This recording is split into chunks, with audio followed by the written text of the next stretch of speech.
Hello and welcome to Spoken Into Podcast. On today's episode, we're talking about the realities of love and the honeymoon phase. Hey everyone. I want to talk about something that's been on my mind lately, the so-called honeymoon phase in relationships. You know, that magical time when everything feels perfect and you can't help but gaze into each other's eyes like you're the only two people in the universe? Well, have you ever wondered why we all fall so hard at the beginning of a relationship, only to crash back to reality a month later? Let's dive into this roller coaster of emotions together, defining the honeymoon phase. So, what exactly is the honeymoon phase? It's that initial stage of infatuation where you're completely enthralled by each other. It's flowers, candlelit dinners, and endless texts that light up your phone. But before you know it, the chemistry fades and the rose-tinted glasses come off. You suddenly realize that your partner doesn't magically share your taste in movies or your obsession with pineapple on pizza. Shocking, right? The reality check. Let's face it, when the honeymoon phase ends, it's like hitting the brakes hard on an emotional roller coaster. I remember my first serious relationship when my boyfriend, in a moment of victory, turned to me and said, "Love isn't a fairy tale." Blasphemy. That was red flag number one right there. I thought we signed a contract for roses and sunshine, but reality hit like a ton of bricks. Expectations versus reality. You see, we all walk into relationships with our expectations, what we believe love should look like. But the truth is, love can be messy. Sometimes it's difficult conversations and learning the hard way. So here's a little humor to lighten the mood. Why did the couple go to therapy? Because they couldn't find the remote in their relationship to change the channel. Understanding self-worth. Now, let's shift gears a bit. You never really know your worth until you've experienced heartbreak.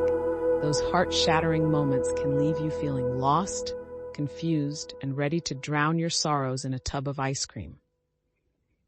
But it's during this grieving phase that we learn. We might play phone tag with an ex, wishing we could reverse time, but there's an epiphany waiting for us at the end. Self-love becomes your new best friend.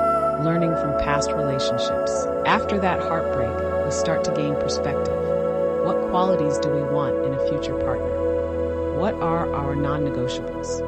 It's like putting together a wish list to Santa Claus, but instead, we're crafting our dating criteria. Knowing your worth helps you filter out who deserves a place in your heart. The evolution of love. Here's where it gets interesting. When you're young, love is magical, straight out of a fairy tale.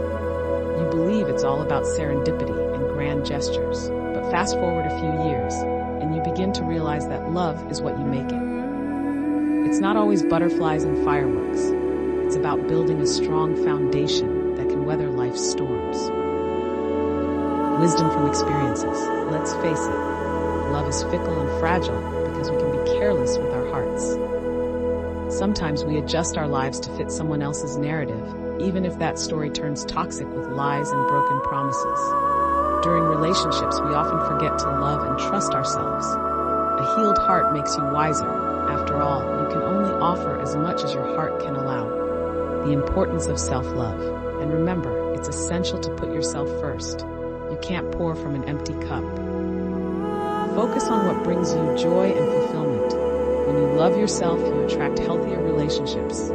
You will find that love should bring more happy days than sad. In closing, I want to leave you with this thought. Love is imperfect, and that's what makes it beautiful.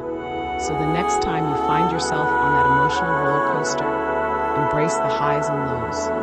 Learn from each experience, and most importantly, prioritize your well-being. Thank you for tuning in. If you enjoyed this discussion and want to hear more about love, heartbreak, and self-worth, subscribe to my channel. Hit that notification bell so you won't miss any of our future talks. Until next time, keep loving fiercely, and remember to love yourself first.